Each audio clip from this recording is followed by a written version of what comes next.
Kama mnavyofahamu, mradi wa umeme wa bonde la mto Rufiji ni wa muda mrefu sana. Ulianza tangu enzi za baba wa taifa Mwalimu Julius Kambarage Nyerere kwenye miaka ya 1970, na kati ya mwaka 1976 hadi 1980 serikali yetu kwa kushirikiana na serikali ya Norway kupitia kampuni ya Norplan na Hafslund zilifanya upembuzi yakinifu, yani feasibility study, na kubaini kuwa mradi huu wa bonde la mto Rufiji una uwezo wa kutoa megawatts 2100. Hata hivyo, kwa sababu mbalimbali ikiwemo matatizo ya kifedha, nchi yetu haikuweza kutekeleza mradi huu. Ni kwa sababu hiyo nimefurahi sana leo, kwani zaidi ya miaka 40 baadaye tupo hapa kushuhudia uwekaji sahihi wa mradi huu muhimu sana. Nimefurahi pia kwa sababu mradi huu tunautekeleza kwa fedha zetu wenyewe.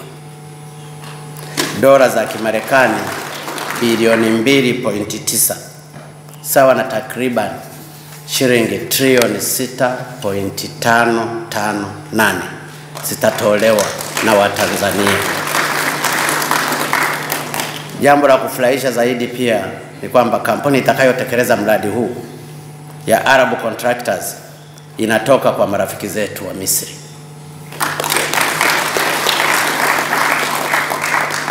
Na mnakumbuka katika historia, katika vitabu vyetu vya dini, Yesu alipotaka kuuawa na wabaya wake alikimbilia Misri.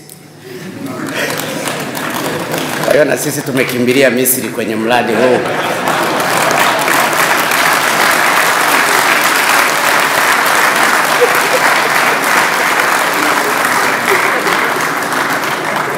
Ili mradi uweze kutekelezwa wakati huu tukipambana na uchumi wa kweli wa kuitengeneza Tanzania mpya. Kwa hiyo tunawashukuru sana Arab Contractors, tunamshukuru sana Waziri Mkuu, lakini namshukuru sana Rais wa Misri, rafiki yetu Al-Sisi, ambaye tumekuwa tukizungumza naye kila mara,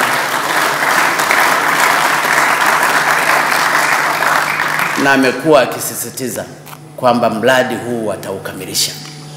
Na mara nyingi amekuwa akinikumbusha historia ya Egypt kwamba wamefanya mambo mengi. Hata zile pyramids ambazo wamezijenga, hakuna taifa lolote, hata yale mataifa makubwa, wameshafanikiwa kujenga pyramids kama za Egypt. Kwa hiyo utaalamu wa ujenzi wanao kuliko taifa lolote.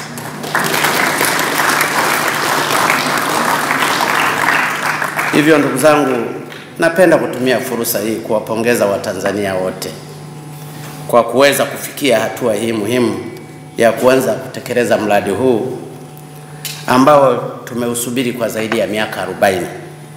Naipongeza pia kampuni ya Arab Contractors kutoka Misri kwa kushinda zabuni ya mradi huu, kwa sababu mradi huu tulipoutangaza, makampuni mbalimbali kutoka duniani yaliuomba, kutoka nchi mbalimbali, nchi za Ulaya, nchi za Marekani, lakini waliokuja kushinda ambao walikuwa evaluated, the lowest evaluated bidder, ilikuwa ni kampuni ya kutoka Misri. Kwa hiyo nawapongeza sana sana sana.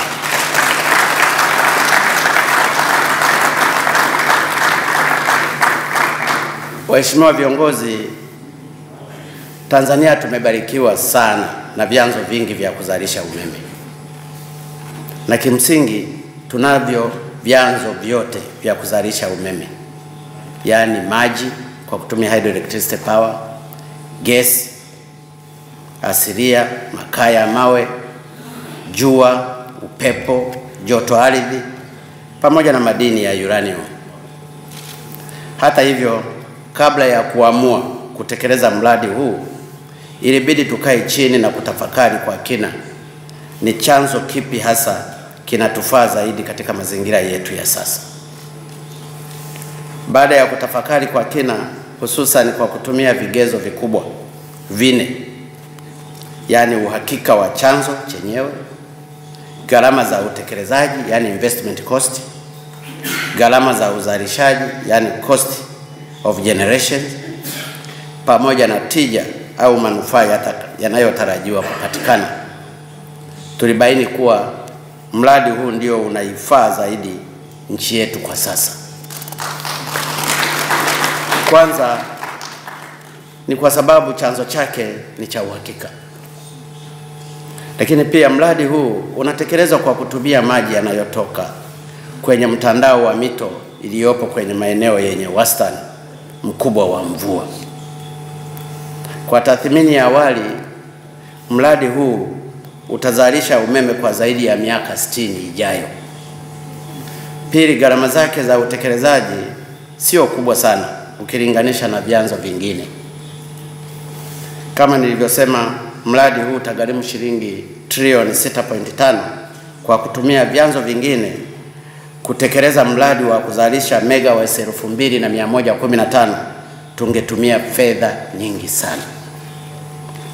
Zaidi ya hapo, gharama za kuzalisha umeme wa maji ni ndogo kuliko vyanzo vingine. Uniti moja ya umeme inazalishwa kwa shilingi 36, wakati uniti moja ya umeme wa nyuklia inazalishwa kwa shilingi 65, na umeme wa jua uniti moja inazalishwa kwa shilingi 103.05, na umeme wa upepo uniti moja inazalishwa kwa shilingi 103.05, na umeme wa joto la ardhi ni shilingi 114.5. Umeme wa kutengenezwa kwa makaa ya mawe ni shilingi 118, na umeme unaotokana na gesi asilia ni shilingi 147. Umeme unaozalishwa kwa kutumia mafuta ni shilingi 446. Hivyo mtaona umeme wa kutumia hydroelectric power kwa kutumia maji gharama yake ni shilingi 36 tu. Muhimu zaidi ni kwamba mradi huu utaleta manufaa mengine mengi kwa nchi yetu.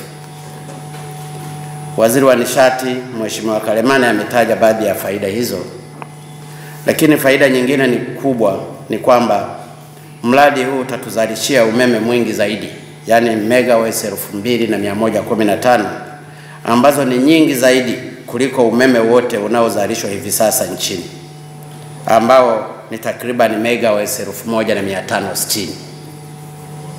Kwa hiyo umeme wote tulionao ni megawatts 1560, lakini umeme huu wa Rufiji utazalisha 2115.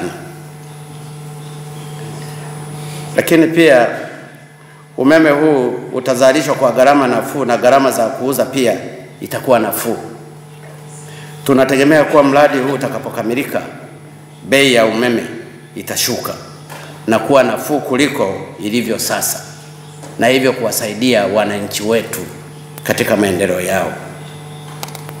Zaidi ya hapo, mradi huu utachochea shughuli zingine za kiuchumi ikiwemo viwanda, kilimo, umwagiliaji, utalii, uvuvi pamoja na michezo.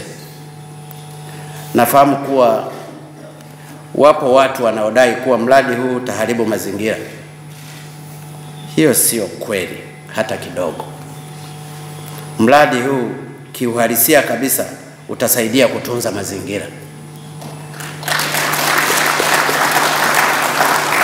Mradi huu utasaidia kutunza mazingira. Kwanza kwa sababu umeme wa maji ni rafiki wa mazingira.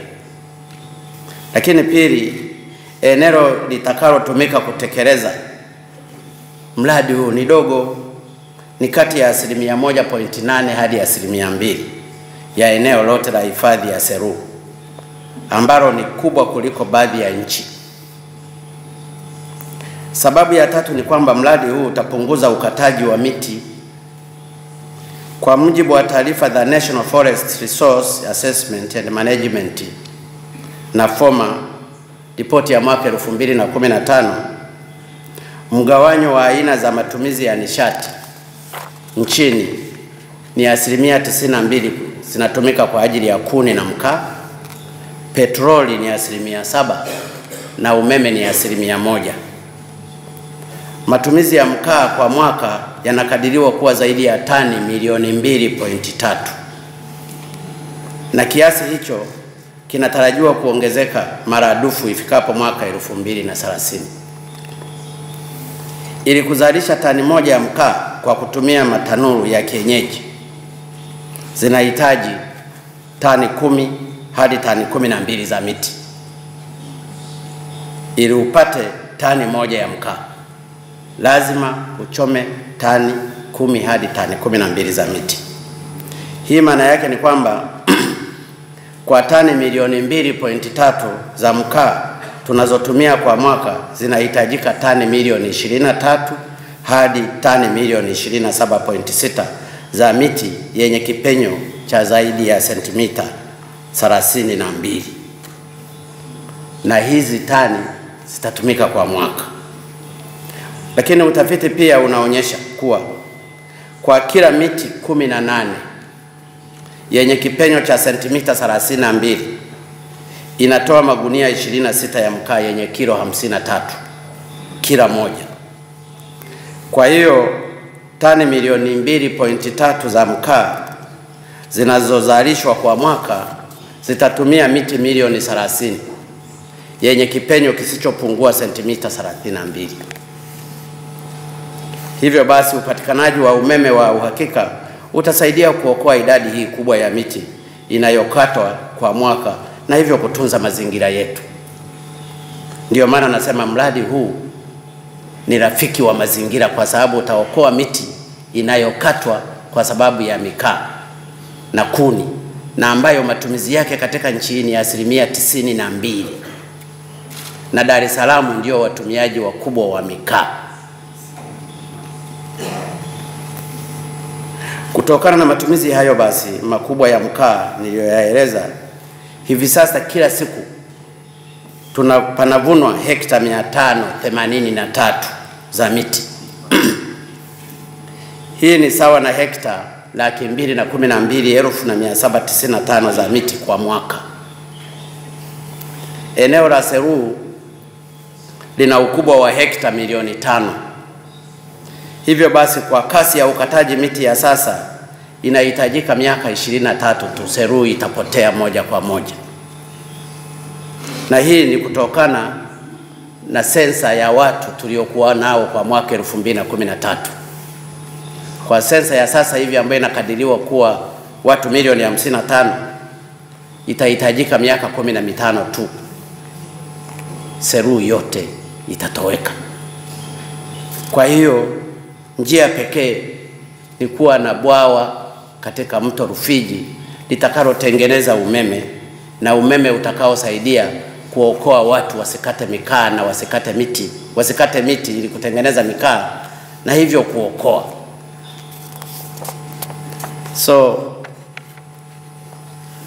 ukishamaliza miti ya hifadhi yote ya Seru, kwa sababu watu wanahitaji miti na wanahitaji mkaa, kuokoa Seru ni kuwa na mradi wa umeme wa hydroelectric power katika mto Rufiji. Hivyo narudia tena kusisitiza kuwa mradi huu ni muhimu sana katika kutunza mazingira ya nchi yetu. Tuna imani kubwa utakapokamilika, wananchi wengi wataachana na matumizi ya kuni na mkaa na badala yake kutumia umeme ambao utapatikana kwa bei nafuu. Hivyo basi wapenda mazingira wote hawana budi kuunga mkono mradi huu ambao utasaidia kutunza mazingira ya nchi yetu. Na niseme tu kwamba sisi wa Tanzania ni watunzaji wazuri sana wa mazingira, na katika kulihakikisha hili tumetenga zaidi ya 32.5 ya nchi yetu kwa ajili ya uhifadhi. Ndio maana utakuta kuna Serengeti National Park, kuna Ngorongoro, kuna Ruaha, kuna maeneo mengine yote yale yanachukua 32.5 ya eneo lote la Tanzania. Sina uhakika kama kuna nchi nyingine duniani ambayo imesacrifice kwa kutenga eneo la nchi yake kwa 32.5 kwa ajili ya hifadhi. Kwa hiyo Tanzania ni wahifadhi na watunzaji wazuri wa mazingira.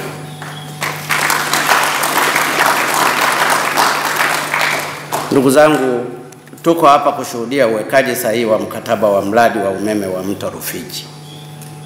Hivyo basi, kabla sijahitimisha hotuba yangu, ninaomba mniruhusu nisisitize mambo yafuatayo. Kwanza, narudia tena kusema kuwa mradi huu utakapokamilika utaipatia nchi yetu umeme wa uhakika na wa bei nafuu, na hivyo kuongeza kasi ya ujenzi wa viwanda na upatikanaji wa fursa za ajira kwa Watanzania.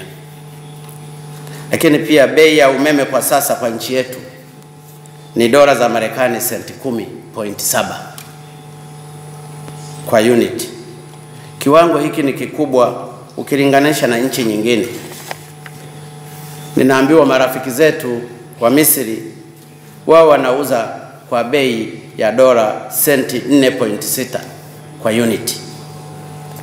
Lakini Korea ya Kusini nayo ni chini, naambiwa ni chini ya senti 8. China napo naambiwa ni chini ya senti 8. Afrika ya Kusini ni senti 7.4. India ni senti 6.8. Algeria ni senti 3. Ethiopia senti 2.4. Uingereza senti 0.15. Marekani senti 0.12 na kadhalika. Hii ndiyo inatufanya gharama za uzalishaji katika nchi yetu kuwa juu, na hivyo bidhaa zetu za viwanda kushindwa kushindana na zinazotoka nje, kwa sababu gharama ya kulipia umeme uko juu. Kwa hiyo tutakapokuwa na umeme huu wa megawatts 2115, kwanza tutauza kwa bei ya chini. Viwanda vyetu tunavyovijenga navyo product zake zitakuwa ni za bei ya chini, na hivyo bidhaa zetu zitaweza kushindana kimataifa, na hivyo kuimarisha uchumi wa Watanzania. Lakini ndugu zangu, kama mlivyosikia, baada ya kusainiwa kwa mkataba huu, mkandarasi atapewa muda wa miezi 6 kukusanya vifaa, yani mobilization period, na utekelezaji wa mradi wenyewe utachukua miezi 36. Huu ni mradi mkubwa sana. Hii maana yake ni kwamba mradi huu unatarajiwa kukamilika baada ya kipindi cha miaka 3.5. Hivyo basi, napenda kutumia fursa hii kutoa wito kwa mkandarasi kukamilisha mradi huu kwa muda uliopangwa, na ikiwezekana kabla ya muda, ili kudhihirisha kuwa kweli wa Afrika tukiamua tunaweza.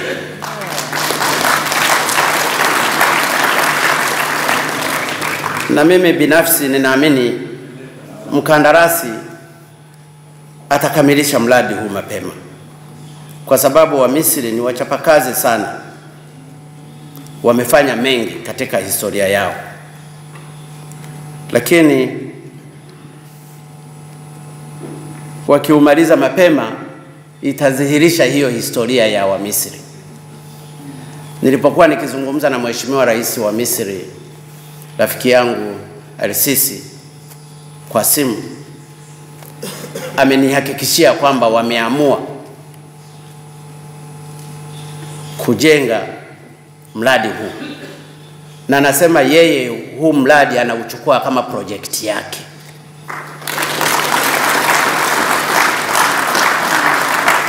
Alitamani sana kuwepo yeye mwenyewe siku ya kusaini leo, na mimi nikamwambia, mzee, subiri kwanza siku ya kuweka jiwe la msingi au la ufunguzi ndio uje kabisa tufanye mambo yetu hapo.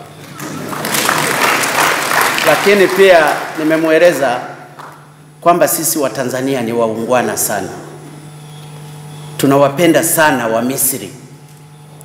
Sisi tuna maeneo mengi ya vyanzo vya maji ambavyo tungeweza kujenga hydroelectricity power.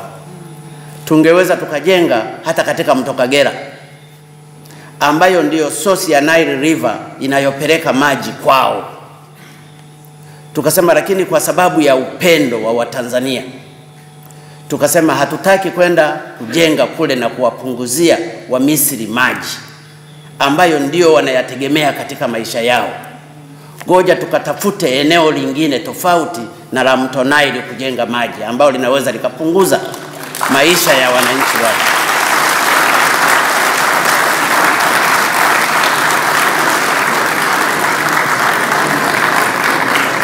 Huo ni upendo wa pekee. Hiyo ni sacrifice ya pekee. Kwa hiyo nitashangaa sana kama mradi huu Arab Contractors watauchelewesha kuumaliza. Nitasikitika sana. Nitasikitika sana. Kwa sababu hatukuhangaika huko. Tukasema sisi tunaenda eneo lingine. Na hata baada ya mradi huu wa Rufiji kuna eneo lingine la Ruwichi huko Njombe.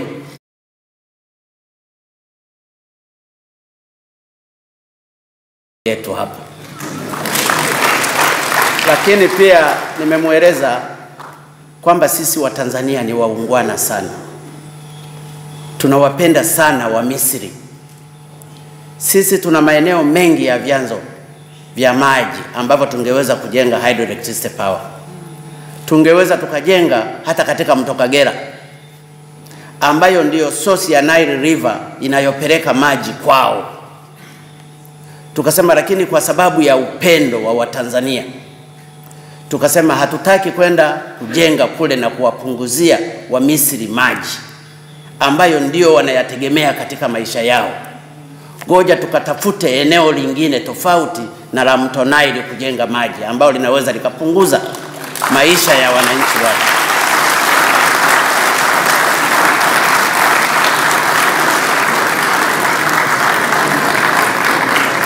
Huo ni upendo wa pekee. Hiyo ni sacrifice ya pekee. Kwa hiyo nitashangaa sana kama mradi huu Arab Contractors watauchelewesha kuumaliza. Nitasikitika sana. Nitasikitika sana. Kwa sababu hatukuhangaika huko. Tukasema sisi tunaenda eneo lingine. Na hata baada ya mradi huu wa Rufiji kuna eneo lingine la Ruwichi huko Njombe ambapo nalo tutalijenga, lina uwezo wa kutoa megawatts 359. Tukiendelea huko tutaendelea kwenye gesi kwa sababu tuna ethanol ya kutosha. Tutaenda mpaka kwenye uranium. Tuna uranium ipo tu ina hengi kule kusini. Tuna maeneo mengi, tuna coal. Kila mahali kuna milima imejaa coal ambayo inaweza ikatumika pia kutoa umeme. Lakini pia tuna upepo mwingi kwenye maeneo ya Central Tanzania, Singida, Dodoma na kadhalika. Tunataka nchi yetu iwe na umeme wa kutosha. Tunataka nchi yetu iwe nchi ya viwanda. Tunataka nchi yetu tuibadili. Nilikuwa nazungumza hapa na Mheshimiwa Waziri Mkuu. Wakati sisi tuna megawatts 1560, wao wana megawatts zaidi ya 30,000 za umeme. Na walizopeleka kwenye grid yao ya taifa ni zaidi ya megawatts 25,000. Na ndiyo maana wameweza kushusha bei per unit kufika 4.6. Sisi kila mara tulipokuwa tukiangalia vile vyanzo ambavyo ni muhimu tunapigwa vita. Lengo walete majenereta yao, tulipe capacity charges, tufanye nini ili viwanda na nia ya Watanzania kuwapunguzia nguvu yao za kiuchumi ili waendelee sichelewe. Nilipojaribu kuzungumza na baadhi niliwauliza vipi tukiingia PPP kwenye mradi huu mnasemaje? Wanasema tuko tayari. Nikisema je, mkitukopesha hatuweze tukawakopesha. Kukopa sisi hawataki, lakini tukiingia PPP wanakubali. Maana yake nini? Tukishaingia kwenye PPP maana yake ni biashara. Maana yake watapanga bei ya umeme. Na umeme wa serikali wa nchi mkianza kupangiwa na watu wengine, mumekwisha.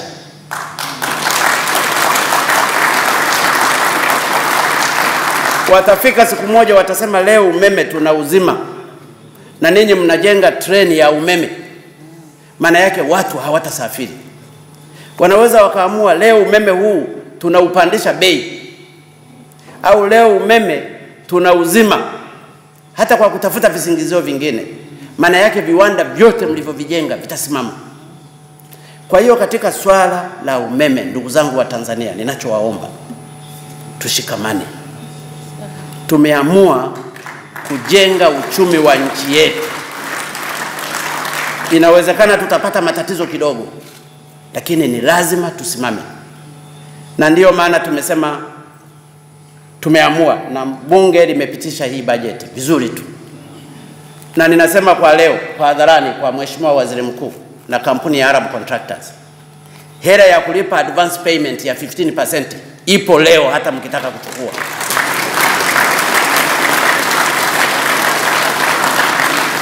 Ipo hata leo, mkimaliza taratibu za kibenki na nini mnapewa.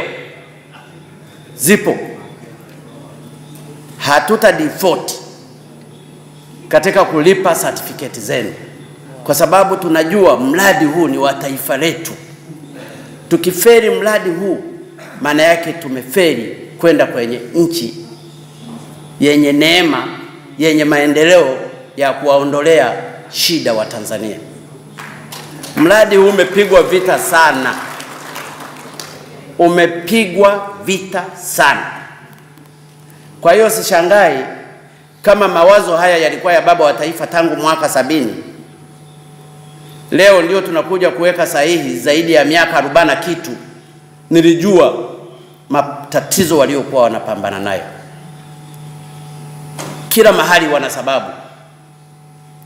Kila mahali wana sababu. Tulipomega eneo kwa ajili ya utafiti wa uranium, walitoa haraka haraka. Tulipotaka ka eneo ka 1.8% kwa ajili ya kujenga hydroelectric power, tunaambiwa environment. Lakini ni ukweli unaojulikana kwamba mkiruhusu watu kule, hasa Wasukuma ndugu zangu, waende wakachungia ng'ombe kule, hata miaka 15 haitafika. Poli lile litaisha.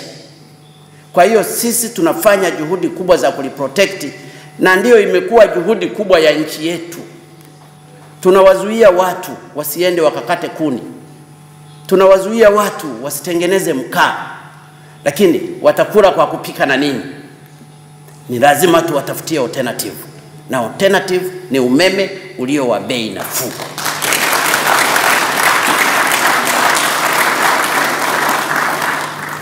Lakini mradi huu pia utatengeneza reservoir ya maji.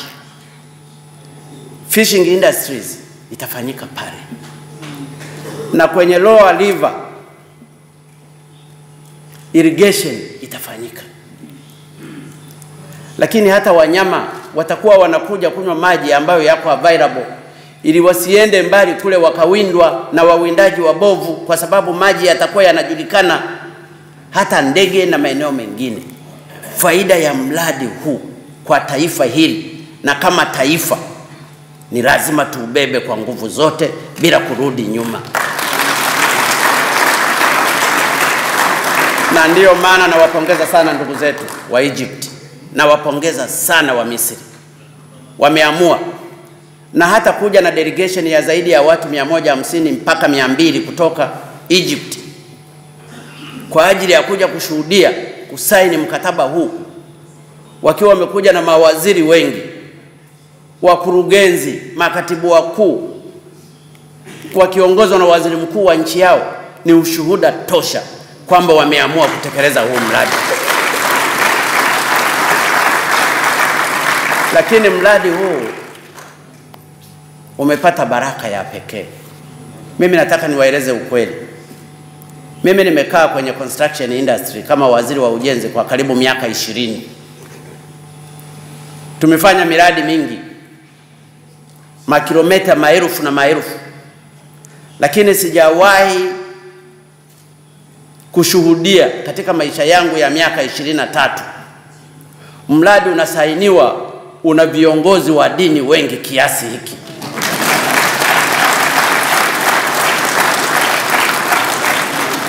Haijawahi kutokea.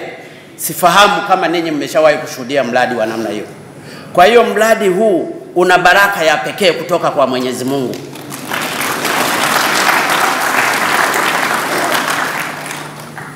Paka mzee wa upako leo yuko hapa.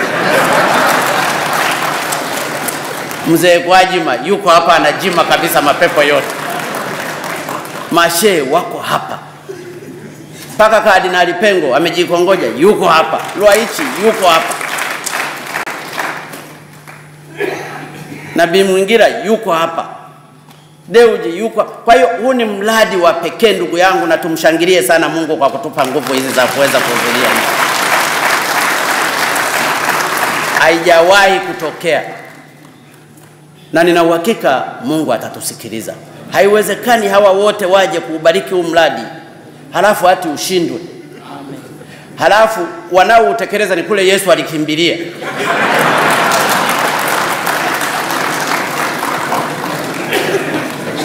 Kuokoa maisha yake. Kwa hiyo mradi huu utafanikiwa, na mimi nina imani sana. Kwa hiyo niwatakie mafanikio mema Arab Contractors na wataalamu wetu katika kutekeleza mradi huu ambao ni muhimu sana.